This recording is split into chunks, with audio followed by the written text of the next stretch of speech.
आदरणीय तारा भवाळकर,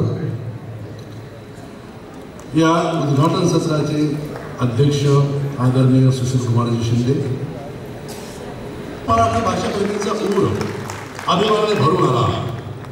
नामदेव, ज्ञानेश्वर, तुकाराम इत्यादी महापुरुषांनी संशोधक डॉक्टर तारा भवाळकर प्रत्येक अभिजन बनवणाऱ्यांच्या भाषेचं काय असतं त्याची कल्पना आहे। सांगायचं तात्पर्य, मराठीचा विस्तार व्हावा, आम्ही चालतो मराठी, बोलतो मराठी वगैरे वगैरे गाणे म्हणतो, ती प्रत्यक्षात यावी आणि ती प्रत्यक्षात आणण्याच्या निवेदनाला सुरुवात करते।